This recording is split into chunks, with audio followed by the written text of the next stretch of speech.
And I'm going to ask Charlaka to enlighten us on what has been an elephant in the room for a long time, many years, in fact. The slogan, So Sri Lanka, possibly one of the worst marketing slogans ever dreamt up by humankind, I'm sorry to say. And it's been there for 5 long years now. I don't think it's added much to our branding. And I've heard this from multiple marketers.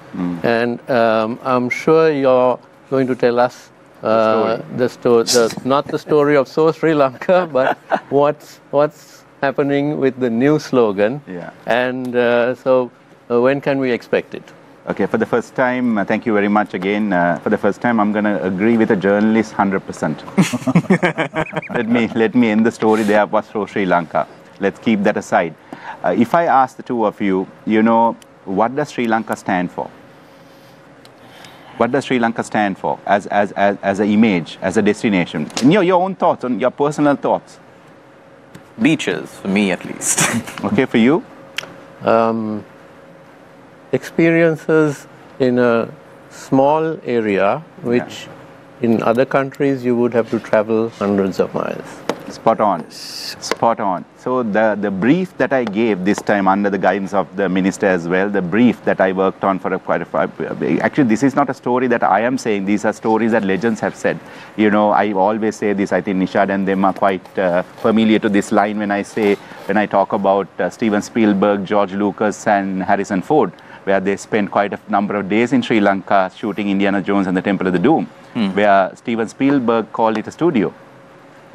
That studio where I can get to the hottest place and the coldest in a matter of hours, where you said in other destinations, if you look at a country like India, you might have to take a domestic flight, it will take hours and hours of journey time. But in Sri Lanka, you can look at a wild elephant and within 45 minutes you can go and look at a whale. Where can, in the world, where can that happen? So the brief, the one-line brief that I worked on was, we are an all-in-one capsule minus the snow. It's an island. It's an island destination, and it was very well received. And then we went into a tender. Then Ogilvy, Felix Ogilvy, one of the biggest global agencies in the world, Ogilvy, and in Sri Lanka, they won the pitch. And they have come up with a slogan, but I do not want to call a campaign a slogan. Slogan is just a slogan. There has to be a marketing strategy behind it. Why you come up with this slogan without just saying So Sri Lanka or Small Miracle? Of course, in the past, there has been decent lines or decent campaign, but never saw the light of day. That is for different reasons. Maybe it can be political, it can be personal, sometimes can be funding, there can be a lot of reasons. But for the past 15, 16 years, there has not been a clear positioning campaign for Sri Lanka. Why I say that is, I wouldn't say not 15, 16 years, forever. There has not been a position. If you compare ourselves again to our close by competing markets, Incredible India has been existent for 25 years. Truly Malaysia, Amazing Thailand.